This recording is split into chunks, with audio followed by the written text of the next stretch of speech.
सुप्रभात एमपी, मैं हूं आपके साथ अवंतिका श्रीवास्तव। रुक करेंगे आज की तमाम बड़ी खबरों का और शुरुआत राजधानी भोपाल से मिल रही बड़ी खबर के साथ करेंगे, जहां महाराणा प्रताप की जयंती को लेकर आज कई सारे खास कार्यक्रम आयोजित किए जाने हैं। मोतीलाल नेहरू स्टेडियम में कार्यक्रम का आयोजन होगा। सीएम शिवराज सिंह चौहान मुख्य कार्यक्रम में शामिल होंगे और कई मंत्री भी इस कार्यक्रम में मौजूद रहने वाले हैं। तो ये बड़ी जानकारी, महाराणा प्रताप की जयंती आज और पूरी भव्यता के साथ बीजेपी अपने स्तर पर भी इसे मनाने की कोशिश करती है। हालांकि इस बार मध्य प्रदेश सरकार की तरफ से खास कार्यक्रम मुख्यमंत्री की मौजूदगी में होगा। शाजापुर से अगली बड़ी खबर, जहां पुलिसकर्मी ने गोली चलाई है। युवती और उसके परिवार पर गोली चलाई गई। युवती के पिता की मौत हो चुकी है, जबकि भाई बुरी तरह से घायल है। युवती की भी हालत गंभीर बताई जा रही है। प्रेम प्रसंग से जुड़ा ये पूरा मामला और उसके बाद अब ये जानकारी कि युवती भी बुरी तरह से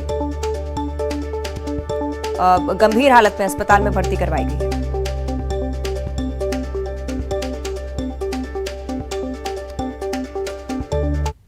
ग्राम बिरसा में एक मामला हुआ है, क्या कुछ मामला हुआ, क्या कुछ सामने है? बिरसा में जाकिर खान का परिवार रहता है और अभी घायल अवस्था में ये लोग आए थे। जाकिर खान और शिवानी उनकी जो लड़की है, जिसमें जाकिर खान की स्थिति अधिक क्रिटिकल बताई गई है। शिवानी को भी रेफर किया है। प्रथम दृष्टिया दो लोगों को गोली लगने की घटना प्रकाश में आई है और विस्तृत जाँच कर रहे हैं। शाजापुर जिले के बेलछा में देर रात गोलीबारी की घटना हुई है। एक युवती और उसके परिवार पर गोलीबारी की गई है। आरोपी फिलहाल अज्ञात है। फिलहाल पुलिस जो है शाजापुर जिला अस्पताल पहुंची। एसपी खुद मौके पर पहुंचे। युवती की स्थिति गंभीर है, उसे इलाज के लिए इंदौर रेफर किया गया है, जबकि इस पूरी घटना में युवती के पिता की मौत होना बताया जा रहा है। फिलहाल पुलिस तमाम बिंदुओं पर जाँच कर रही है कि आखिर इस गोलीबारी की घटना के पीछे की वजह क्या है, क्या इसका पूरा मकसद रहा होगा, आरोपी कौन है। तमाम पूरे बिंदुओं की जांच की जा रही है और अधिकारी जांच में जुटे हैं। सुनील हंचुरिया, न्यूज़ 18 उत्तर प्रदेश। और भोपाल से अगली बड़ी खबर, जहां बेकाबू बस ने गाड़ियों को टक्कर मारी है। करीब 4 गाड़ियों को टक्कर मारी है। 6 से ज्यादा लोग घायल हो चुके हैं और ड्राइवर ने बस खड़ी की तो क्लीनर बस लेकर भाग निकला। क्लीनर को पुलिस ने पकड़ लिया। हालांकि इंद्रपुरी में गाड़ियों को टक्कर मारी इस बस ने। ये बड़ी जानकारी इस सड़क दुर्घटना से जुड़ी हुई। हालांकि लापरवाही वश इस बस को चलाया जा रहा था। प्रथम दृष्टया यही मामला सामने आया है। गाड़ियों को इस बस ने टक्कर मारी और बेतहाशा रफ्तार से ये बस आगे बढ़ती गई। ड्राइवर ने इस गाड़ी को जैसे ही रोका तो क्लीनर इस बस को दौड़ाकर आगे ले गया। हालांकि पुलिस गिरफ्त में है। क्लीनर, उसे पुलिस ने पकड़ लिया है। ये तस्वीरें आपको दिखा रहे हैं इस बस की। करीब 4 गाड़ियों को टक्कर मारी है इस बस ने। 6 से ज्यादा लोग घायल हुए हैं इस दुर्घटना में। ड्राइवर ने बस खड़ी की और दूसरी तरफ क्लीनर इस बस को ले भागा। हालांकि क्लीनर को पुलिस ने पकड़ लिया है। इंद्रपुरी में गाड़ी को टक्कर मारी इस बस ने। किस हालत में चालक था और क्या मंशा थी उसकी, इसे लेकर भी फिलहाल पुलिस तफ्तीश कर रही है। सहयोगी वासु इस पर हमें ज्यादा जानकारी देंगे। वासु, क्या कुछ हुआ मौके पर? बिल्कुल, देखिए अवंतिका, ये पिपलानी थाना क्षेत्र का मामला है, जहां पर एक जो तेज रफ्तार बस है उसका कहर देखने को मिला है और करीब 4 से 5 गाड़ियों को रोनते हुए ये जो बस है वो आगे बढ़ी है। हालांकि इस पूरी घटना में अच्छी बात ये रही कि अभी तक किसी की जान जाने की कोई बात है वो सामने नहीं आई है। कुछ लोग घायल जरूर हुए हैं। पुलिस इस पूरे मामले की तफ्तीश में, जांच में जुटी हुई है। लेकिन सोचने वाली बात यह है कि हाल ही में बड़े बस हादसे मध्य प्रदेश से ही सामने आए हैं। उसके बावजूद जो बस चालक है, बस संचालक हैं और जो ट्रैवल कंपनीज हैं वो किसी भी तरीके से सावधानी बरतने का काम नहीं कर रहे हैं। लापरवाही जो है वो लगातार जारी है और शासन प्रशासन की उदासीनता भी लगातार बार बार देखी जा रही है। और यही वजह है कि जो बस चालक हैं वो खुलेआम तेज रफ्तार से नियमों को ताक पर रखते हुए वाहन चलाते हैं और उसका नतीजा इस तरीके के हादसों के जरिए सामने आता है। जो जिस तरीके से ये पूरी घटना सामने आई है उसके बाद पुलिस जांच में जुट गई है। जो बस का जो क्लीनर है उसको ये जानकारी मिल रही है कि गिरफ्तार कर लिया गया है। सतर्कता बरतने की इसके बाद और ज्यादा जरूरत हो जाती है, लेकिन वो जमीनी स्तर पर नजर नहीं आ रहा है। बहुत शुक्रिया आपका इस पूरी जानकारी को साझा करने के लिए। फिलहाल आगे बढ़ते हैं कटनी से अगली बड़ी खबर, जहां ट्रक और मैजिक गाड़ी में जोरदार टक्कर हुई है। 3 महिलाओं की घटनास्थल पर मौत हो गई, जबकि 10 लोग घायल बताए जा रहे हैं। मैहर दर्शन कर मैजिक गाड़ी लौट रही थी और इसी में श्रद्धालु सवार थे और जबलपुर बरेला निवासी एक ही परिवार के लोग इसमें सवार होकर मैहर दर्शन से वापस लौट रहे थे और अपने गृहग्राम के ओर जैसे ही परिवार लौट रहा था, ये मैजिक गाड़ी जिसका एक्सीडेंट हुआ है पिपरौत ब्रिज के पास से पूरा हादसा। तस्वीरें आपको हम दिखा रहे हैं कटनी का ये पूरा मामला। ट्रक और मैजिक गाड़ी में जोरदार भिड़ंत, हालांकि लापरवाही किस तरफ से हुई अभी तक इसका खुलासा नहीं।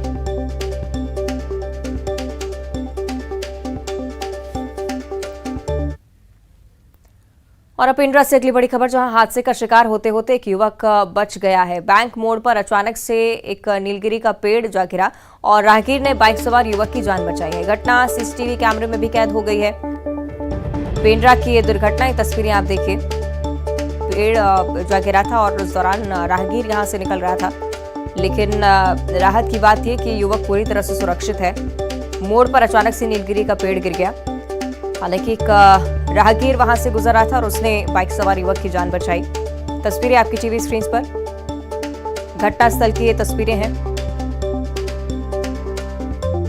ये सीसीटीवी फुटेज इस दुर्घटना का भी आपको दिखा रहे हैं। अचानक से पेड़ गिरा, हालांकि बाइक सवार युवक इसकी चपेट में आने से बच गया। युवक की स्थिति ठीक है। राहत भरी बात यही कि कोई जनहानि नहीं। और नर्मदापुरम सिक्योरिटी पेपर मिल के गेट के पास खड़े ट्रक में अचानक से भीषण आग लग गई। एसपीएम के मटेरियल गेट के पास खड़े ट्रक में रुई भरी हुई थी। आग लगने का कारण फिलहाल अज्ञात है। हालांकि 2 दमकल की टीम यहां पर पहुंची और उसके बाद आग पर काबू पाने की कोशिशें शुरू हुई। नोट का कागज तैयार होता है यहां पर। एसपीएम में मामले में लापरवाही भी सामने आई है। पुलिस और एसपीएम प्रबंधन अब इस मामले की जांच करेगा, किस वजह से आग लगी और अगर फैक्ट्री तक ये आग फैलती तो कितनी बड़ी दुर्घटना हो सकती थी, इसका भी आप अंदाजा लगा सकते हैं। और इसी की वजह से प्रबंधन की तरफ से अब ये फैसला कि इस पूरे मामले को लेकर जांच की जाएगी। जिसने भी आग लगाई है या जिस वजह से भी आग लगी है, उस पर काबू पाने की, नियंत्रण पाने की कोशिश होगी। ग्वालियर से अगली बड़ी खबर, जहां नकली दवा के खेल का खुलासा हुआ है। क्राइम ब्रांच की एक बड़ी कार्रवाई यहां पर देखने को मिली है। नकली दवा के गोदाम पर छापामार कार्रवाई, बड़ी मात्रा में नकली दवाइयां बरामद की गई हैं। शक्तिवर्धक और हाजमा की दवाइयां यहां से बरामद की गई और 2 आरोपियों को भी साथ ही गिरफ्तार किया गया है। ग्वालियर से ये बड़ी जानकारी, दवाइयां यहां से जब्त की गई। नकली दवा के खेल का खुलासा यहां पर पुलिस ने किया। पुलिस की छापामार कार्रवाई के दौरान ये बड़ी बात सामने आई। क्राइम ब्रांच की टीम की तरफ से भी ये बड़ी कार्रवाई, जिसमें हाजमा की दवाइयां भी शामिल थी। बड़ी मात्रा में नकली दवाइयां यहां से जब्त की गई हैं। गोदाम पर पुलिस की छापामार कार्रवाई हुई। सहयोगी सुशील इस पर हमें ज्यादा जानकारी देंगे। सुशील, क्या कुछ कार्रवाई क्राइम ब्रांच और पुलिस की तरफ से? बिल्कुल, देखिए कल शाम एक शिकायत मिली थी। थाटीपुर इलाके में एक फार्मेसी संचालित करने वाले स्टॉक संचालक ने शिकायत दर्ज कराई थी कि उनकी जो कंपनी है उस कंपनी के नाम से ही एक फर्जी तरीके से दवाएं बनाने का कारोबार चल रहा है। और सूचना मिलने के बाद जनकगंज थाना पुलिस ने हनुमान चौराहा के पास एक फ्लैट में दबिश दी। यहाँ पर ये जो है ग्वालियर की जो दवा है उसी दवा के नाम पर दूसरी नकली दवा बनाई जा रही थी। और इस दौरान पुलिस ने यहाँ से भारी मात्रा में शक्तिवर्धक दवाएं और हाजमा की दवाएं बरामद की, पाउडर बरामद किया है। और इसमें मौके से 2 लोगों को गिरफ्तार किया है। पूछताछ में ये खुलासा हुआ है कि जो ग्वालियर में कंपनी 255 रुपये में दवा बेचती है, उस दवा को ये लोग 170 रुपये में मार्केट में खपाते थे। यानी 33% से ज़्यादा छूट ये देकर ये दवा जो है, कॉपी की हुई दवा, नकली दवा बाज़ार में खपा रहे थे। और यही वजह है कि पुलिस ने इन लोगों के खिलाफ प्रारंभिक तौर पर कॉपीराइट एक्ट के तहत केस दर्ज कर गिरफ्तार कर लिया है। दवाएं भी बरामद कर ली है। साथ ही पुलिस ने इसमें आयुष विभाग को भी सूचना दे दी। आयुष विभाग भी आज इस मामले में कार्रवाई करेगा, क्योंकि ये आयुर्वेदिक दवा है तो आयुष विभाग इसमें अगली कार्रवाई करेगा। तो निश्चित तौर पर अब औषधि नियम के तहत भी इन लोगों पर कार्रवाई होगी। और चलिए देखना होगा आगे क्या कुछ होता है। सुशील, आप बने रहेगा हमारे साथ, आगे भी आपसे चर्चा करेंगे। अगली खबर ग्वालियर से ही है, जहां 80,000 घरों में 4.5 घंटे तक बिजली गुल रहने वाली है। मेंटेनेंस के काम के चलते 4.5 घंटे की बिजली कटौती घोषित हो चुकी है। शहर के 80,000 घरों में परेशानी से होगी। 4 अलग अलग सेक्टर में बिजली की कटौती रहने वाली है। पानी की सप्लाई भी इन क्षेत्रों के लिए प्रभावित रहने के आसार, और इसी वजह से आज रहवासियों को परेशानियों का सामना करना पड़ सकता है। तो 80,000 घरों में आज 4.5 घंटे तक बिजली कटौती रहने वाली है। बिजली की सप्लाई बाधित रहेगी। 80,000 घर ऐसे जहां पर परेशानियों का सामना करना पड़ सकता है। सहयोगी सुशील लगातार जुड़े हुए हैं। सुशील, कौन से वो क्षेत्र हैं जहां पर बिजली सप्लाई आज बाधित रहेगी? बिल्कुल देखिए, मानसून मेंटेनेंस को लेकर बिजली कटौती रहेगी आज, और लगभग 80,000 जो घर हैं उनमें 4.5 घंटे के करीब बिजली गुल रहेगी। और ये जो एरिया ज़्यादातर जो ग्वालियर पुराना शहर है उनके 4 सेक्टर हैं, इसमें ग्वालियर है, बहुड़ापुर है, इसके अलावा जनकगंज के कुछ इलाके हैं। तो इन इलाकों में रहने वाले जो 80,000 से ज़्यादा परिवार है, उन परिवार को सुबह 9 से 2:30 बजे के बीच अलग अलग शेड्यूल में 4-4 घंटे की जो कटौती है इन चारों क्षेत्रों में की जाएगी। और निश्चित तौर पर करीब 50% से ज़्यादा जो शहर के उपभोक्ता है उनके घरों में बिजली गुल रहेगी। तो ऐसे में इसका प्रभाव भी पड़ेगा इन सभी इलाकों में जहां बिजली गुल रहेगी, तो वहां पानी की सप्लाई भी प्रभावित होने की आशंका है। और निश्चित तौर पर करीब 20% से ज़्यादा जो पानी सप्लाई है वो आज प्रभावित रहने की आशंका जताई जा रही है। हालांकि वैकल्पिक तौर पर इंतज़ाम किए जा रहे हैं। जिन इलाकों में ज़्यादा जल संकट रहेगा वहाँ टैंकर से पानी सप्लाई कर सकती है नगर निगम। लेकिन एक बड़ा दिन रहेगा आज, क्योंकि मानसून मेंटेनेंस के नाम पर आज एक साथ 80,000 घरों में बिल्कुल, एक ही तमाम समय में लोग आज बिजली इन कटौती। परेशानियों से जरूर जूझेंगे। आप बने रहेगा सुशील हमारे साथ, अगली खबर पर भी आपसे चर्चा। ग्वालियर से अगली बड़ी खबर, जहां रफ्तार मौत की वजह बनी है। पार्टी करने के लिए दोस्तों की कार जा रही थी और अचानक से अनियंत्रित होकर पलट गई। सिरौल इलाके में हुए हादसे में 2 दोस्तों की मौत हो चुकी है। जयराज सक्सेना और शिवम शर्मा दोनों का नाम बताया जा रहा है। ट्रक को ओवरटेक करते समय कार पलटी। तेज रफ्तार में कार जा रही थी, इस बारे में जानकारी सामने आई है। ग्वालियर से बड़ी जानकारी, ट्रक को ओवरटेक करते समय कार की स्पीड अनियंत्रित हुई और उसके बाद कार पलट गई। 2 दोस्त इस कार में सवार थे, दोनों की घटनास्थल पर मौत हो गई है। सहयोगी सुशील हमारे साथ लगातार जुड़े हुए हैं। सुशील, किस वजह से हुआ पूरा हादसा और क्या कुछ जानकारी अभी तक? बिल्कुल देखिए, रफ्तार जो है, रफ्तार के कहर ने 2 घरों के चिराग बुझा दिए हैं। ग्वालियर के सिरोल थाना क्षेत्र का पूरा ये घटनाक्रम है। कल जहां पार्टी मनाने के लिए 5 दोस्त कार से जा रहे थे और इसी दौरान तेज़ रफ्तार कार थी, और यही वजह कि इस तेज़ रफ्तार कार से जब जो आगे जा रहे ट्रक को ओवरटेक करने की कोशिश की गई, तो उसी दौरान ओवरटेक में कार की रफ्तार बेहद ज़्यादा थी और संतुलन बिगड़ा और उसके बाद ये कार पलट गई। हादसा इतना भीषण था कि आप समझ सकते हैं कि कार पलटने मात्र से जो इसमें 2 दोस्त बैठे थे, जयराज और शिवम, उन दोनों की घटनास्थल पर ही मौत हो गई। इतना भीषण हादसा था। 3 जो अन्य दोस्त थे वो भी घायल हो गए। बताया जा रहा है कि शिवम और जयराज दोनों अपने अपने घरों के इकलौते बच्चे थे। तो ये एक बड़ा दुखों का पहाड़ टूटा है इन दोनों परिवारों पर। लेकिन कहीं ना कहीं जो हादसा है वो रफ्तार की वजह से हुआ है। तेज़ रफ्तार और कार के अनियंत्रित होने के चलते ये हादसा हुआ। हालांकि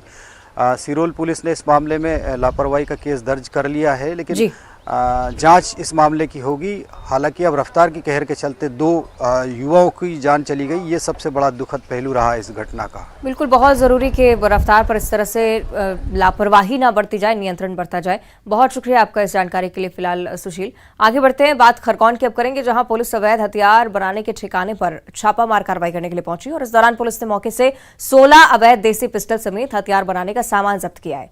पुलिस ने 6 आरोपियों को गिरफ्तार कर लिया है। ये कार्रवाई बिस्टान थाना क्षेत्र के गोरी गांव में की गई है। तो कार्रवाई से जुड़ी हुई तस्वीरें आपकी टीवी स्क्रीन पर। हथियार तस्करों पर पुलिस का शिकंजा। खरगोन की तस्वीरें देखिए। छापामार कार्रवाई के दौरान 16 अवैध देसी पिस्टल का जखीरा बरामद किया गया। 6 आरोपी गिरफ्तार किए गए। और अब धमतरी से अगली बड़ी खबर, जहां कसाबही जंगल में दंतेल हाथी घुस आया है। वन विभाग और गांव वालों ने हाथी को खदेड़ा है। दंतेल हाथी को जंगल की ओर खदेड़ने की कोशिश लगातार वन विभाग करता रहा। हाथी ने हालांकि फसलों को जरूर नुकसान पहुंचाया। रिहायशी इलाकों से ये जानकारी सामने आ रही है लगातार कि दंतेल हाथियों और हाथियों का झुंड अक्सर इन क्षेत्रों की ओर बढ़ता है। इस तरह की जानकारी धमतरी के इस क्षेत्र से एक बार फिर से, जहां दंतेल हाथी कसाबही के क्षेत्र में रहवासियों के क्षेत्र में पहुंच गया था, लेकिन समय रहते वन विभाग की टीम और ग्रामीणों की सतर्कता की वजह से उसे जंगल की ओर खदेड़ा जा सका है। हालांकि फसल को जरूर नुकसान पहुंचाया है। कोरबा की ओर अब रुक करेंगे, जहां पसान रेंज में हाथियों का उत्पात लगातार जारी है। पसान पंचायत में कई मकानों को तोड़ा है हाथियों ने। घरों में रखा अनाज चट कर गए हाथी। हाथियों की मौजूदगी से गांव वालों में दहशत का माहौल है और लगातार वन विभाग से भी अपील की जा रही है कि ग्रामीणों की सुरक्षा में कोई कदम उठाया जाए। इस वजह से टीमें भी लगातार तैनात हैं। ये तस्वीरें सामने आई हैं जिसमें हाथी रहवासी क्षेत्रों की ओर रुख कर रहे हैं। कई बार घरों को भी क्षतिग्रस्त कर देते हैं हाथी और अंदर रखे अनाज को भी चट करने की कोशिश में ग्रामीणों पर भी हमला करते हैं। तो ये तस्वीरें आप देखिए, साफ तौर पर हाथी नजर आते हैं घरों को क्षतिग्रस्त करते हुए। पसान पंचायत में कई मकानों को तोड़ा है हाथियों ने। हालांकि वन विभाग की टीम मुस्तैदी से ये कोशिश कर रही है कि इन्हें वापस जंगल की ओर खदेड़ा जा सके, लेकिन फिलहाल स्थिति नियंत्रण में नहीं है। जबलपुर से अगली बड़ी खबर, जहां आईपीएल क्रिकेट मैच में सट्टा लगाते आरोपियों को गिरफ्तार किया गया है। 3 सटोरियों को गिरफ्तार करने में सफलता हासिल हुई है पुलिस को। एक सटोरिया भागने में कामयाब रहा। 3 सटोरिये जो गिरफ्तार किए गए उनसे 9 मोबाइल भी जब्त किए जा चुके हैं। बड़ी कार्रवाई पुलिस की तरफ से।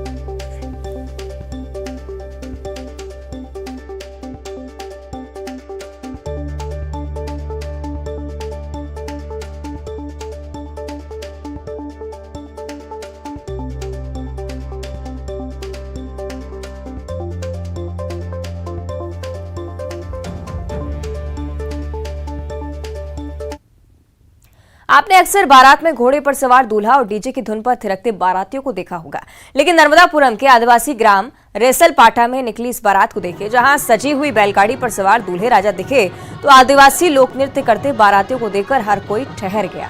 बैलगाड़ी सवार दूल्हा और आदिवासी लोक नृत्य की धुन पर थिरकते बारातियों का वीडियो सोशल मीडिया पर भी वायरल हो रहा है।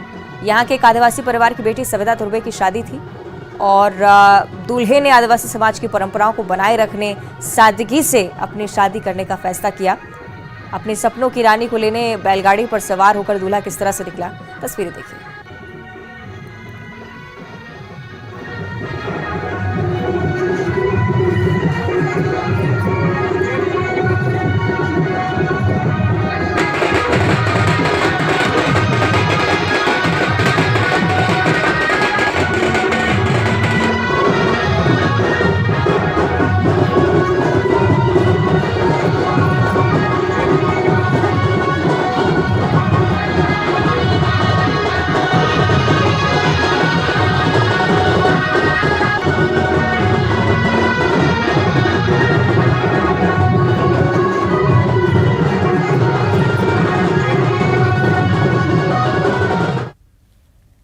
और अब देखिए 25 सेकंड में खबर।